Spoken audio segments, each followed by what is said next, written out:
27 सितंबर 2025।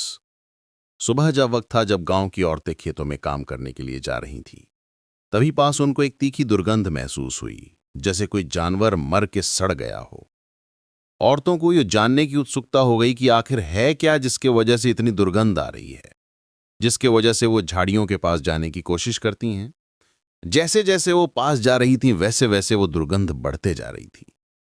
तभी उनमें से एक लड़की जो सबसे आगे चल रही थी, उसकी चीख निकल गई और वो गिरते गिरते बची।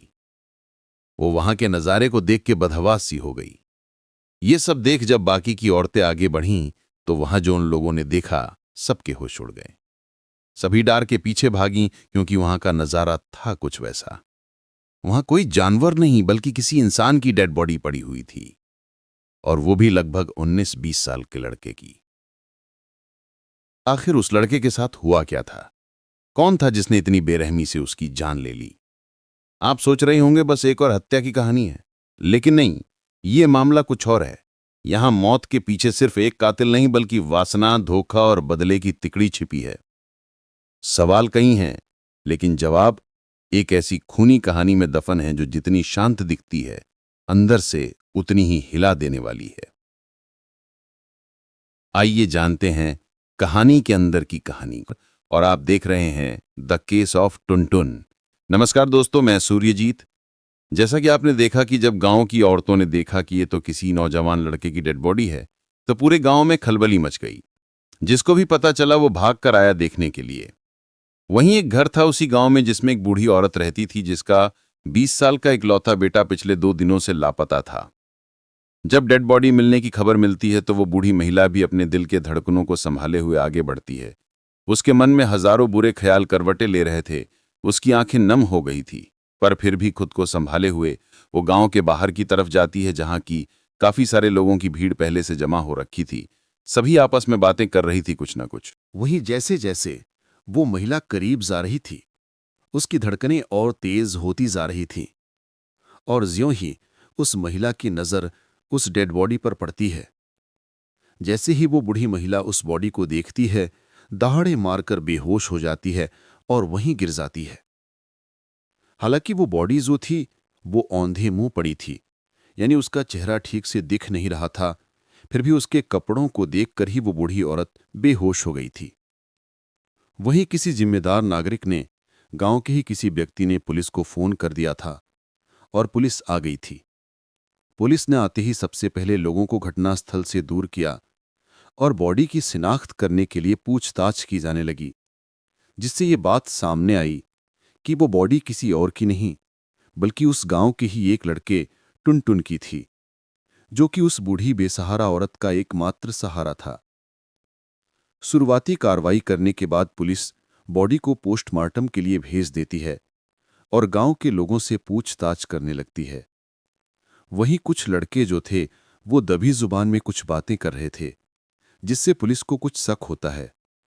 लड़कों से जब पूछताछ किया जाने लगा तो डरते डरते ही सभी ने बस एक ही बात बताई कि टुनटुन का शायद किसी से चक्कर चल रहा था।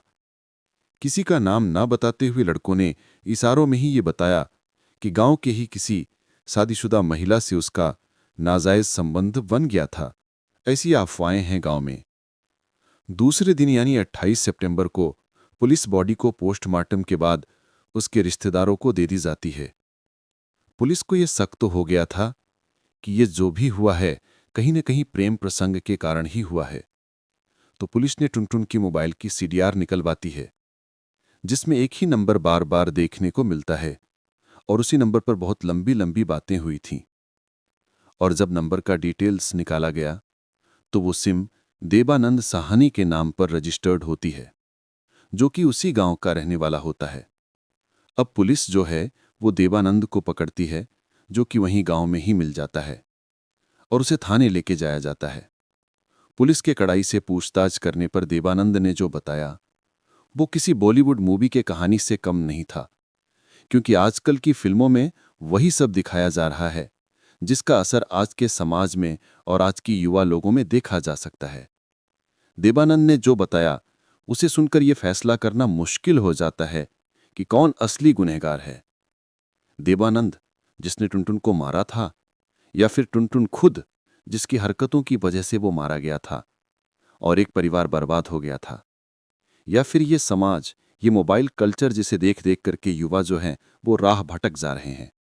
यहाँ गुनहगार कौन है, ये आप सब तय करें कहानी को पूरा सुन के। तो जैसा कि देवानंद ने बताया, ये बात 2025 की है। बिहार के मोतिहारी जिले का मुख्यालय है। वहां से करीब 11 किलोमीटर दूर बेलवाटिया नाम का एक छोटा गांव है। गांव छोटा है और ज़्यादा सुविधाएं भी नहीं हैं। ज़्यादातर लोग खेतीबाड़ी या उससे जुड़े काम करते हैं, उसी से उनका गुजारा चलता है। गांव छोटा होने की वजह से यहाँ कुछ भी छिपा नहीं रहता, सबको सबके बारे में पता होता है। गांव में कुछ खाली बैठे नौजवान भी हैं जो दिन भर यूं ही इधर उधर घूमते रहते हैं। उन्हें किसी बात की परवाह नहीं होती। उनके माँ बाप खेतों में मेहनत करते हैं और ये बस खाते पीते गांव में घूमते रहते हैं। अब तो मोबाइल और इंटरनेट के चलते इनकी दुनिया वहीं तक सिमट गई है। वहां देखी जाने वाली गंदी चीजों का असर अब इनके दिमाग पर भी पड़ने लगा था। बेलवाटिया गांव में रहने वाले टुनटुन कुमार के मन में भी अब वासनाओं की हलचल होने लगी थी। टुनटुन अभी सिर्फ 19-20 साल का था। ना तो वो स्कूल जाता था, ना कोई काम करता था। क्योंकि वो छोटा था, उसके माता पिता उसे कोई जिम्मेदारी नहीं देते थे। वो अपने शरारती दोस्तों से गांव में इधर उधर घूमता रहता। मोबाइल पर गेम खेलना, सोशल मीडिया इस्तेमाल करना और पॉर्न देखना उसके लिए आदत बन गई थी। पॉर्न में दिखाई जाने वाली हरकतें देखकर उसके मन में भी वासना जागने लगी थी। उसकी नज़रें अब धीरे धीरे महिलाओं के शरीर पर घूमने लगी थी। इन सब के बीच एक दिन जब देवानंद खेतों से जल्दी घर आ गया तो उसने देखा कि घर का दरवाज़ा बंद है, जो कि उसके हिसाब से होनी नहीं चाहिए थी। आवाज़ लगाने पर कुछ देर के बाद देवानंद की पत्नी ने दरवाज़ा खोला। उसकी सांसें उखड़ी हुई थीं, कपड़े अस्त व्यस्त दिख रही थीं, बाल बिखरे हुए थे। अभी देवानंद कुछ कहने वाला ही था कि टुनटुन पीछे घर से निकल कर आता है और ये बोलकर चला जाता है कि भाभी, आपके कमरे का बल्ब लगा दिया है मैंने। देवानंद को शक तो वही गया था, लेकिन वो कुछ कहने से अच्छा ये लगा कि उन दोनों को रंगे हाथों पकड़ा जाए। और उस दिन के बाद वो टुनटुन के चक्कर में लग जाता है और बहुत जल्दी उसे मौका मिल जाता है जब टुनटुन और वो अपनी पत्नी को आपत्तिजनक हालत में देख लेता है। देवानंद घर की इज्जत को समझते हुए टुनटुन को भगा देता है और अपनी पत्नी को बहुत बुरा भला सुनाता है। वहीं उसकी पत्नी कसम खाती है कि उससे गलती हो गई है, लेकिन वो आगे से ऐसा कुछ नहीं करेगी। बात आई गई हो जाती है, पर देवानंद को अपनी पत्नी पर पूरा यकीन था कि वो टुनटुन से ज़रूर मिलेगी, वो सुधरने वाली नहीं है। और हुआ भी वही। एक रात जब देवानंद की आंख खुली रात में, तो वो अपनी पत्नी को पास ना पाकर उसे ढूंढने लगता है। देवानंद को अपने छत पर से किसी के कराहने की आवाज़ें सुनाई देती हैं, जिससे वो समझ जाता है कि ज़रूर उसकी पत्नी उस टुनटुन के साथ होगी। दबे पांव छत पर जाकर देखता है और वहां का नज़ारा देखकर उसका खून खौल जाता है। देवानंद को इतना तो समझ आ गया था कि बातों से समझाने से ये मामला खत्म होने वाला नहीं है। उस वक्त कुछ बोलना उसे सही नहीं लगा और वो नीचे आ गया। उसकी आंखों से नींद अब कोसों दूर चली गई थी। उसके सीने में एक आग जल रही थी और तभी वो एक खतरनाक फैसला लेता है और उसके दिमाग में एक साजिश जन्म लेती है, जिसे पूरा करने के लिए वो अपने एक रिश्तेदार गोविंद सहनी के साथ मिलकर साजिश रची थी। पड़ोस के गांव में मेला लगा था। देवानंद अपने दोस्त गोविंद सहनी के साथ मेला देखने गया और उन्होंने टुनटुन को भी साथ ले गए। दोनों मोटरसाइकिल पर बैठकर पड़ोस के गांव की ओर चल पड़े। अचानक देवानंद ने गाड़ी रोक दी। जहां तीनों ने गन्ने के खेत में टुनटुन को शराब पिलाकर लोहे के रॉड से सर पर वार कर उसकी हत्या कर दी। शव को खेत में छोड़कर देवानंद घर लौट आया, जैसे कुछ हुआ ही ना हो। कहते हैं पाप छिपाने से नहीं मिटता, वो बस वक्त लेता है और फिर सामने आ ही जाता है। देवानंद ने गुस्से में आकर वो किया जो शायद उसे जिंदगी भर सताता रहेगा। और टुनटुन, उसने जिस आग से खेला उसी आग में खुद जल गया। लेकिन अब सवाल यह है दोस्तों, असली गुनहगार कौन है? देवानंद जिसने हत्या की, टुनटुन जिसकी वासना ने 2 जिंदगियां बर्बाद की, या फिर ये समाज जिसने मोबाइल और इंटरनेट को शिक्षा नहीं बल्कि भ्रम बना दिया? सोचिएगा जरूर, क्योंकि हर कहानी के पीछे सिर्फ एक सच्चाई नहीं होती। कई बार गुनहगार हम सब होते हैं जो चुप रहते हैं।